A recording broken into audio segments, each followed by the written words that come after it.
bastante amigable lo que implica a continuación. Fíjense la imagen uno. Si ven a lo lejos, es aparentemente un animal que se encuentra eh, postrado, ¿no? Tendido sobre la acera. No se puede ver mucho porque está un poco alejado, ¿sí? Esta vendría a ser una primera óptica que presenta, por ejemplo, la fiscalía.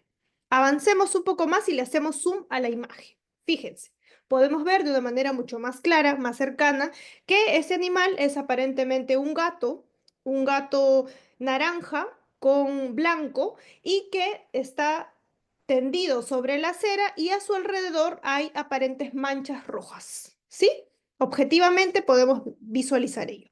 Y nuevamente, desde la trinchera de la fiscalía, podría planificar una teoría del caso, por ejemplo, acusatoria. Fíjense, pero si lo vemos bien, desde la óptica, por ejemplo, de la defensa técnica, en realidad este gato que aparentemente podría haber estado, y según la óptica del Ministerio Público, una hipótesis acusatoria, en realidad esta teoría del caso permite definir y brindar una segunda óptica al juzgador y que no se quede necesariamente con una primera opción.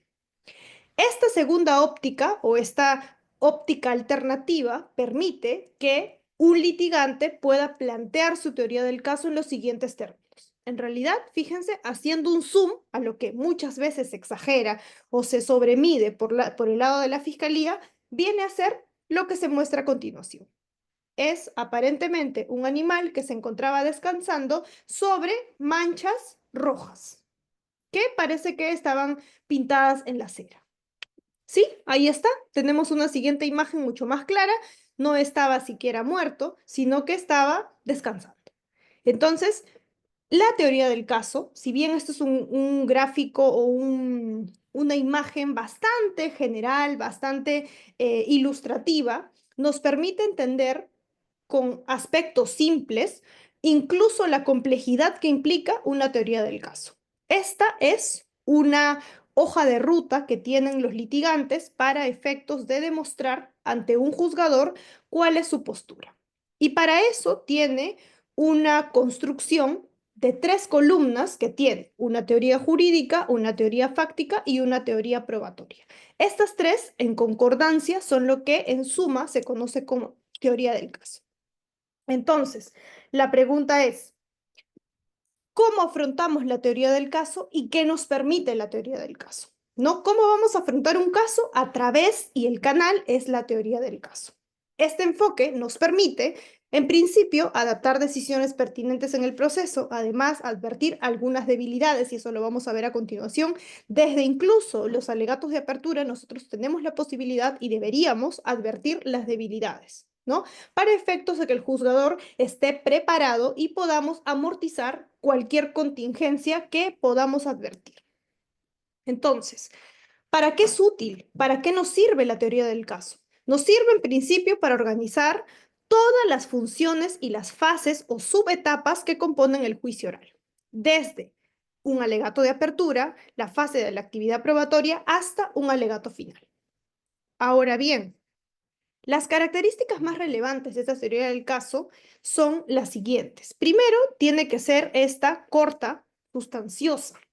Tiene que ser capaz, con sus propios términos, de explicar con comodidad toda la información que se produzca en el juicio.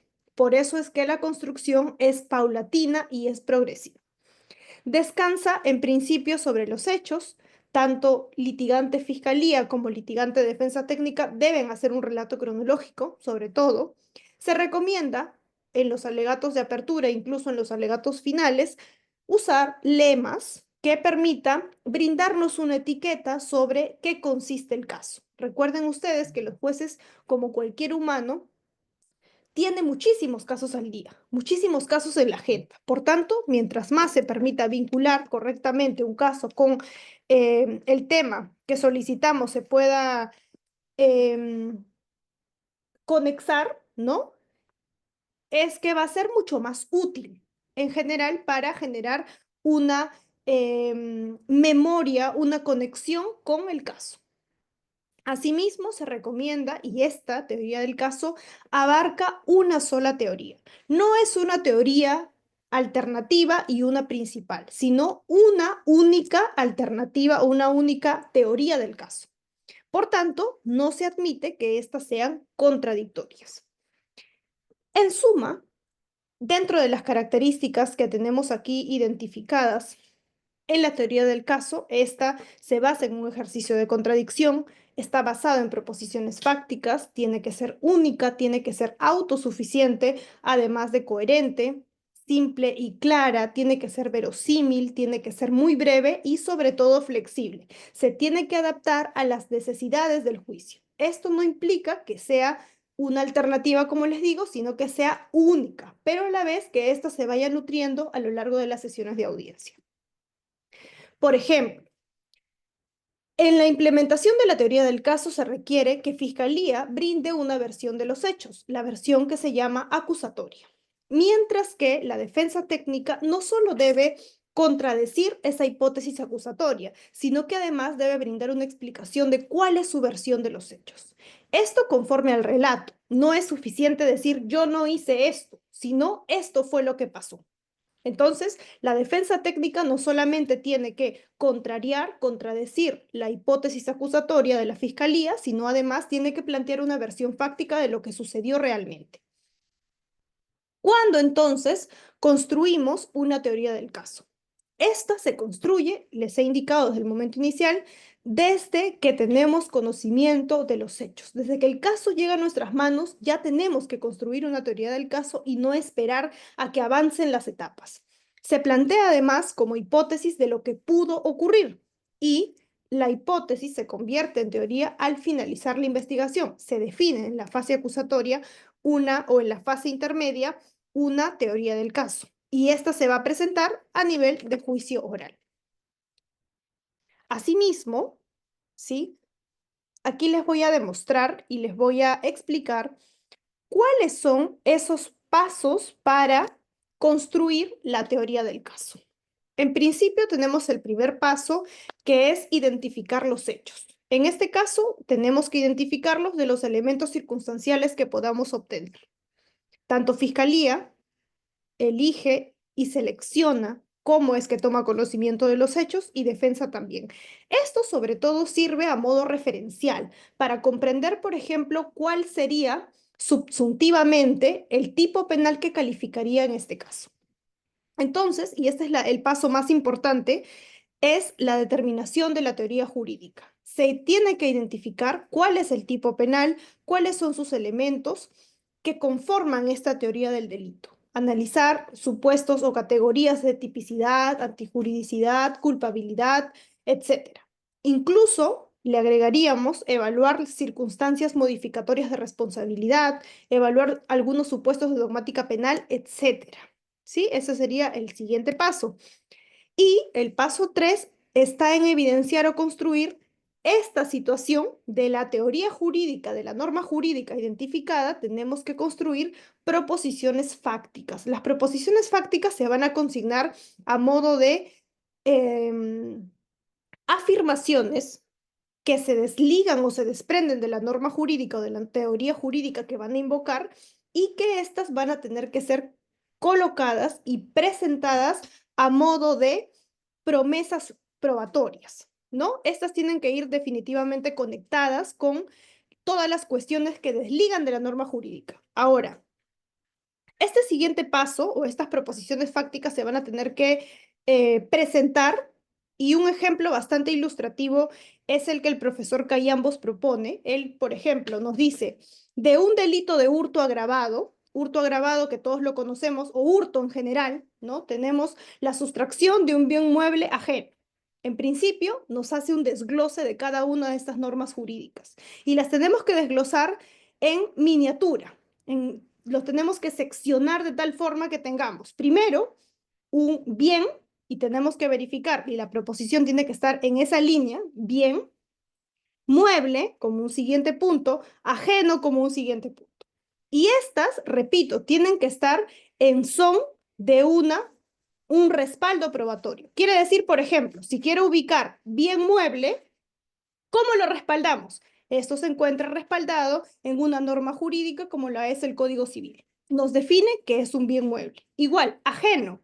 ¿En qué proposición probatoria la podemos ubicar? La ajenidad, que en los delitos patrimoniales lo conocemos como la preexistencia del bien. Entonces, ¿cómo lo acreditamos? Con la declaración jurada, seguramente, o con alguna boleta o factura que permita acreditar que este bien no le pertenece a dicha persona o tiene un dueño, etcétera. Entonces, eso también viene en clave de la construcción de estas proposiciones probatorias.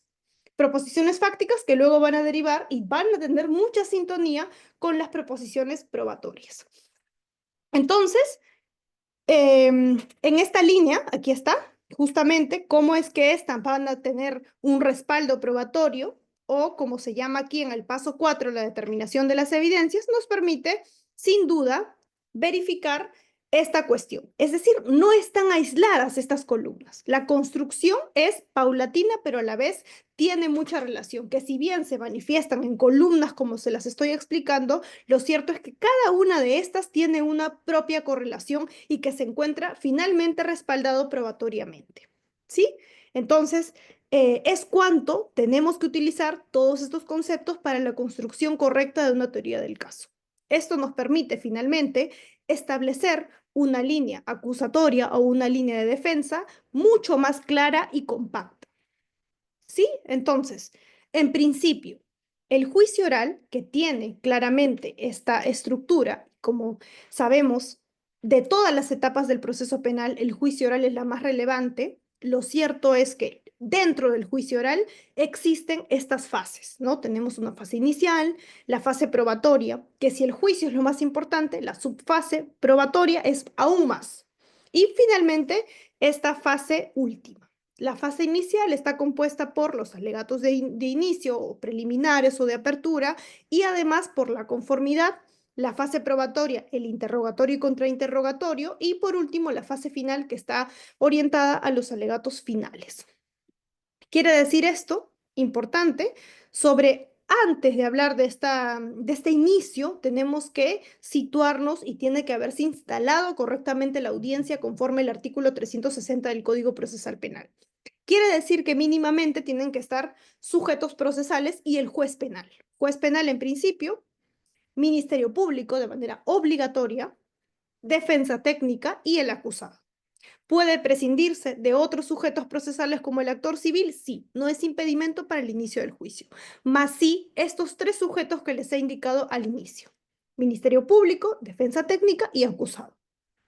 Entonces, cada uno de estos, ante la ausencia, tiene una consecuencia. Si falta el Ministerio Público, tendrá que requerirse, solicitarse, se pueda oficiar a su órgano de control para efectos de que tome las medidas disciplinarias correspondientes. Si falta un abogado defensor, se nombrará uno de oficio sin perjuicio del proceso disciplinario de oficiar al colegio profesional correspondiente. Y si falta el acusado, se puede declarar contumaz, por tanto, se van a expedir las órdenes de captura para efectos de que se pueda ubicar y se inicie correctamente el juicio. Entonces, son aspectos relevantes previo a hablar del inicio del juicio propiamente. Ahora bien, una vez que se encuentra instalada la audiencia correctamente, se va a aperturar el juicio oral. El juez apertura y anuncia la causa conforme los lineamientos del artículo 371.1 del Código Procesal Penal. Y dentro de estos alegatos de apertura se va a tener una intervención inicial que tiene tanto el fiscal como lo tiene el abogado defensor ante el juez para brindarle su presentación de la teoría del caso. ¿Ok? Entonces, esto es bastante relevante antes de pasar a ello y nos permite distinguirlo de otra categoría o de otra figura o institución como lo es la teoría del caso, porque aquí tenemos ya un plan o una estrategia, una visión que tiene cada litigante, contrario a la ejecución de la misma o la presentación de la misma, como lo es en los alegatos de apertura y propiamente en toda la distribución y continuación del juicio oral. Por tanto, una de las diferencias más resaltantes es que mientras el plan o la estrategia que se tiene se llama teoría del caso, aquí tenemos este respaldo de lo que los litigantes van a tener que probar. ¿Cómo es que se va a transmitir ello? tenemos diversas fases que ya las estamos viendo al inicio, aquí. Como lo pueden ver en esta línea de tiempo, que básicamente resume de alguna manera todas las subetapas que tenemos en el juicio oral. Estamos aquí, alegatos preliminares, y esto consiste justamente en la presentación de nuestra teoría del caso. Por tanto, la primera oportunidad de presentarla se llama alegatos de apertura. Es nuestra primera intervención o, como se llama también, la intervención inicial que tiene tanto fiscalía como defensa técnica ante el juez, donde se van a presentar sus teorías del caso. Importante resaltar que este artículo 371 del Código Procesal Penal señala de manera taxativa que primero va a iniciar el fiscal y el fiscal tiene que presentar su teoría del caso o, como lo dice en términos taxativos, exponer su teoría del caso. Quiere decir que cualquier otra forma que sea contraria a este concepto están proscritas por la ley. Por ejemplo, leer.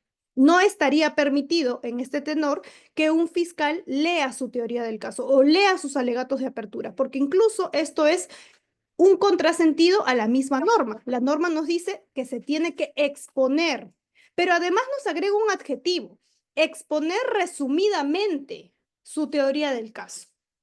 También sería un contrasentido el hecho de que el Ministerio Público, por ejemplo, lea toda su acusación escrita, cuando esto no va o contraviene los lineamientos de nuestro modelo procesal penal. Entonces, es bastante importante que se tenga en consideración incluso lo que la misma norma nos está señalando. Ahora, vamos a pasar de alguna manera acá a un grueso de información que vamos a ver, como lo es el interrogatorio.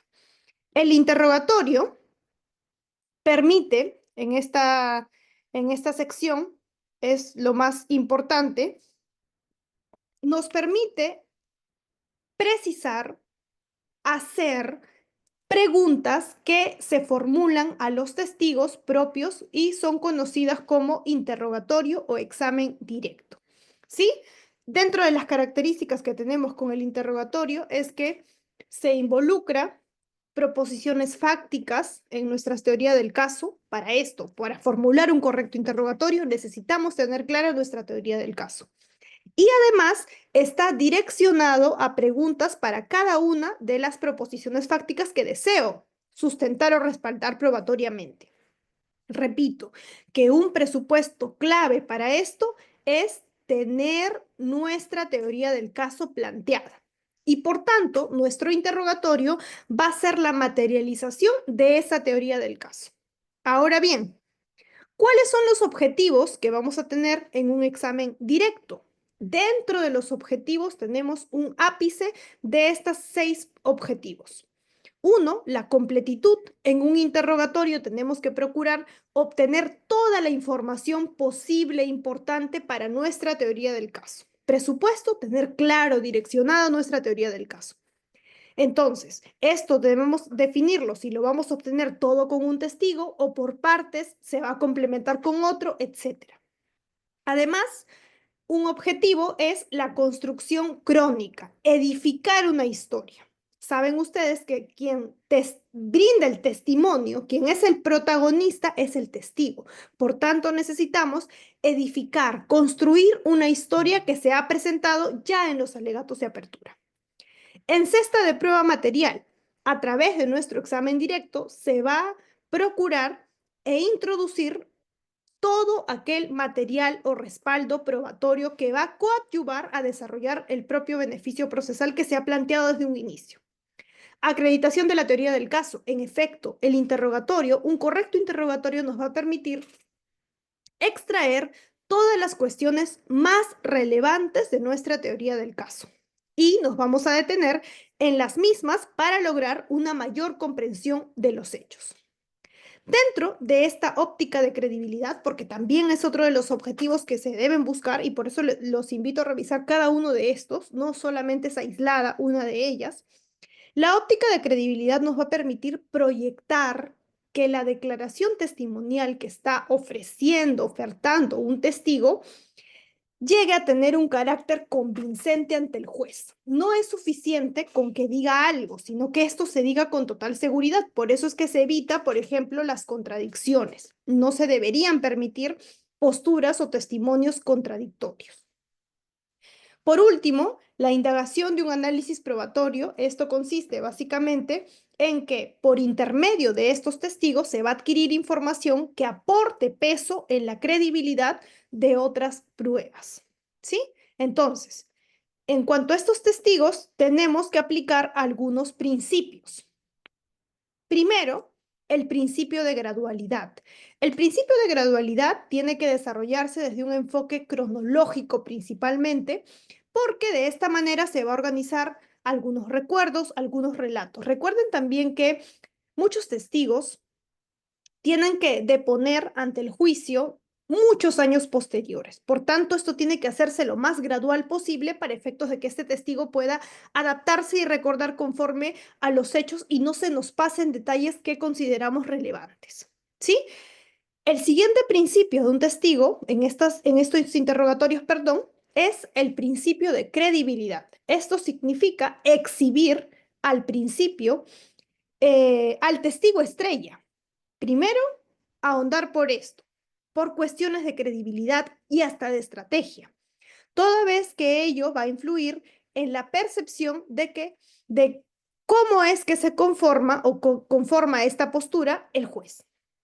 Además, el principio de primacía y novedad también nos permite presentar a los testigos más importante al inicio y al final. Recuerden que esto también tiene un trasfondo psicológico. Recordamos las primeras y las últimas cosas que nos dicen. Por eso es que usualmente en estrategia se recomienda utilizar esta técnica del principio de primacía y novedad. ¿Sí? Ahora, patrones de preguntas. En los interrogatorios están permitidas las preguntas abiertas, es decir, que son las herramientas más importantes de un examen. Estas preguntas invitan a un testigo a efectivamente formular una respuesta que sea directa, que sea general y que además tenga un plus adicional que eleva la credibilidad del testimonio. Porque no solamente se parametra a una respuesta cerrada, por eso es que son las permitidas las preguntas abiertas para que el testigo pueda explayarse sin ser impertinente en información que va a ingresar al juzgador. Ahora bien, están permitidas todas las preguntas abiertas, mas no, por ejemplo, preguntas sugestivas. Están prohibidas las preguntas que se introduzca una respuesta en ellas. ¿Y por qué motivo? Porque quien introduce las preguntas es el testigo, no el abogado, no el fiscal. Está prohibida cualquier pregunta sugestiva. No se puede realizar una pregunta que contenga una respuesta en esta, ¿no? Pero además se encuentran permitidas y conforme las técnicas se sugiere realizar primero preguntas de introducción o introductorias. Estas no tienen, si bien una información especial o esencial, sin embargo va a permitir situarnos, encauzarnos y llegar mucho más rápido a la parte del relato que solicitamos llegue. También podemos utilizar las preguntas que se llaman de transición. Estas permiten hacer un cambio menos brusco de un tema a otro. Esta clase de preguntas, desde luego, permiten al testigo la reconstrucción de los hechos, generando de este modo que el testigo pase de un tema a otro sin llegar a perderse. ¿Sí? Entonces, sugerencia. Se sugiere utilizar un lenguaje sencillo, claro, accesible. El kit del asunto es ir directo al punto importante, evitar los rodeos, que si bien pueden haber preguntas introductorias, no deberían ser las más, sino solo las que nos permiten abrir el pase a la pregunta estrella o a las preguntas importantes. Un plus adicional o una sugerencia, escucha al testigo. Muchas veces estamos pues concentrados en la siguiente pregunta y se nos pasa escuchar la respuesta del testigo. Esto nos permite, en efecto, evitar, por ejemplo, preguntas redundantes o repetidas. Ahora, exclusión de repaso. No leer las preguntas. Evitemos ello. ¿Qué más? Aprovechar algún tipo de plus tecnológico, pueden llevarlo adicional para poder coadyuvar o ayudar en cualquier sentido. Esto es dependiendo de cada caso. Y por último, tiene que ser una especie de conversación. Esto no se tiene que ver tan parametrado porque recuerden que muchas veces los testigos son la primera vez que van a declarar ante un juicio. Por tanto, hay que evitar ponerlos en situaciones complejas. Ok. ¿En qué consiste entonces interrogar? ¿Qué es interrogar? Cuando hablamos de interrogar, nos referimos a preguntar a un testigo sobre lo que yo ya he presentado en un momento inicial en mis alegatos de apertura y además lo que permite probar mi teoría del caso en los interrogatorios. Por eso la importancia de esta fase. Fíjense lo que señala el artículo 170 de nuestro Código Procesal Penal. Nos dice lo siguiente.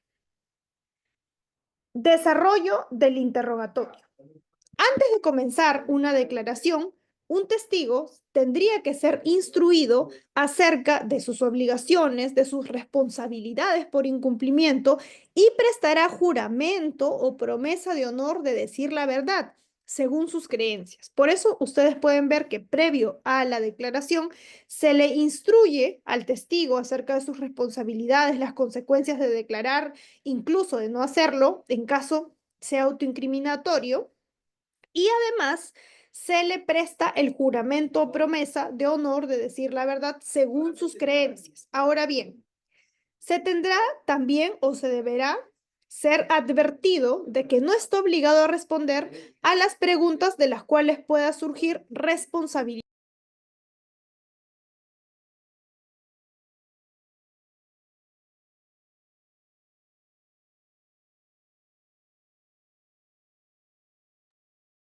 Bien, perdón. Bien, entonces, ¿qué más?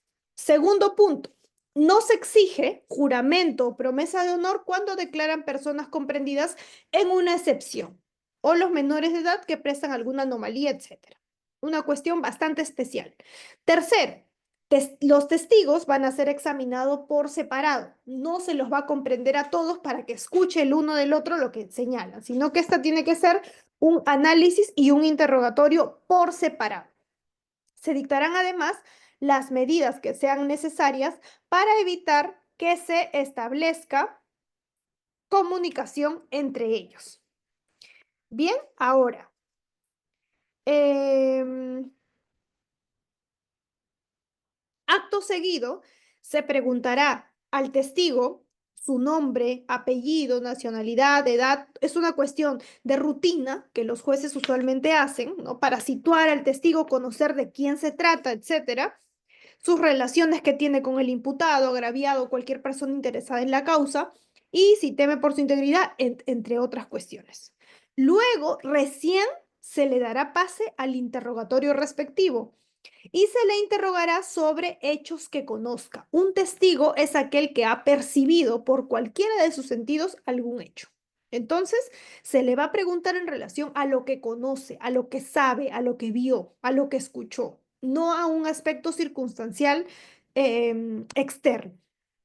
Y la actuación de las personas que le conste tengan relación con el delito investigado. Además, se le va a interrogar sobre toda circunstancia útil para valorar su testimonio. Se procura en ese sentido claridad, objetividad del testigo por medio de preguntas oportunas y observaciones precisas. Son inadmisibles las preguntas que sean capciosas, las preguntas que sean impertinentes o sugestivas, salvo esta última en el contrainterrogatorio, que de hecho son las preguntas estrella. ¿Por qué? Justamente la sencilla razón de que ya para la altura del contrainterrogatorio hay información introducida. Por tanto, le puedo hacer preguntas sugestivas que comprendan la respuesta en la misma pregunta. En este caso, el fiscal o el juez, según la etapa procesal que corresponda, las rechazará de oficio a pedido del sujeto procesal. ¿Sí? Ahora, la estructura del interrogatorio tiene el siguiente esquema o construcción. Primero tenemos la acreditación del testigo. tenemos que preguntarnos quién es esa persona y por qué se dice testigo, ¿sí? Es importante que se tenga en cuenta ello por cuanto acá importa tener en claro, primero, quién es, a qué se dedica, las preguntas que están en el artículo 170 que hemos revisado, diferenciarlos si son testigos o si son peritos, también en caso ser peritos, vamos a buscar cómo se acredita su experiencia, su conocimiento, etcétera. Buscar la neutralidad del testigo y por último, una vez que ya está acreditado, se recomienda usar la frase de transición. Una de las frases de transición estrella. Ahora vamos a hablar o nos vamos a situar en los hechos ocurridos el día 31 de octubre del 2024 y pasamos, ¿no? Encaminamos a la información que queremos obtener, ¿sí? Entonces, continuamos aquí. Siguiente punto. ¿Cuál es la relación con los hechos? ¿Cuál es su relación con los hechos? ¿Por qué deberíamos creer a este testigo? Si son peritos, una vez que ya está acreditada su experiencia, sus conocimientos, etcétera, vamos a ver aquí cómo conoce este caso, cómo llegó a sus oídos, a su percepción este caso. En los interrogatorios directos, ¿sí? Los tenemos aquí que ubicar, por ejemplo, algunas preguntas que suelen ser abiertas. Se inicia, por ejemplo, las preguntas abiertas más clásicas son cómo, cuándo, dónde, qué, cuál, etcétera. Y están prohibidas, les digo también, las preguntas que introduzcan la respuesta. Se llaman sugestivas. ¿Por qué? Porque no puede llevar una información no declarada. Quien la declara tiene que ser el testigo, más no el litigante, Ministerio Público o Defensa Técnica. Ahora bien, em, lo siguiente que debemos indicar aquí es que la estructura, como un tercer tópico, tiene pues acá esta, esta otra situación. La exposición de los hechos que sabe el testigo, que son las preguntas de seguimiento. Permiten extender la declaración del testigo mediante lo propio que va declarando. ¿Qué más pasó? Las preguntas, ¿no? Que nos ayudan a encaminar. ¿Qué más pasó? ¿Qué más ocurrió? Etcétera. Bien, en este punto, la planeación del interrogatorio viene de la construcción de haber utilizado algunas estrategias. Por ejemplo, les he dicho al inicio, presentar primero algunos testigos con más impacto, que sean más creíbles, presentar también los testimonios más creíbles, etcétera. Esto en la fase intermedia adopta una postura importante. En la fase intermedia es cuando debemos tomar decisiones de qué testigo es conveniente o no para nuestra teoría del caso. Por eso va a ser relativamente importante el hecho de, y sumamente importante el hecho de seleccionar correctamente qué elementos probatorios van a ir y cuáles no. Esto conforme a la línea de nuestra teoría del caso. Ahora, la delimitación del interrogatorio además viene adicional a este aspecto. Temas a tratar, por ejemplo, cada testigo va a aportar una parte de la historia.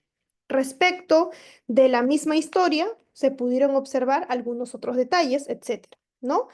Y esto suma en realidad a este aspecto. Detalles que debemos destacar que un testigo puede aportar algún tipo de detalle adicional. Hay que pulir, explotar esa información. Potencia la persuasión de sus testimonios y fortalece nuestra teoría del caso. Tenemos que identificar para qué va a ser importante la deposición de tal testigo y explotarlo. Y por último, aprovechar o no, dependiendo del caso, si es que hay debilidades. Advertirlas para efectos de mitigar cualquier contingencia en relación al testimonio. Es importante además tener en cuenta, y acá tenemos algunas recomendaciones que se han podido seleccionar en relación a este punto, y sería importante, bastante importante, que se pueda precisar lo que se señala a continuación. Esto nos permite, primero, o una primera recomendación es organizarse de acuerdo a los temas definidos previamente. No podemos lanzar una información de testigos de manera desordenada, sino que esta tiene que hacerse con una línea o una mira clara. Utilizar un lenguaje sencillo, esto también lo hemos indicado, accesible, claro, mantener un contacto visual con el testigo y jueces, evitar tonos monótonos, tiene que ser una pregunta a modo espontáneo, conversatorio, permitir explicaciones del testigo, usar frases de transición, sobre todo son las frases maestras, y destacar los detalles. No podemos simplemente preguntar o tener un listado de preguntas sin antes tener el objetivo claro. Bien, entonces, em, con todo esto, lo que se les ha informado, vamos a dar por concluida la sesión. Voy a esperar si es que tienen alguna pregunta que formular y de ser el caso, voy a estar atenta a las mismas. Finalmente, dejo aquí mis datos de contacto para cualquier información que tengan a bien referirme. Muchísimas gracias.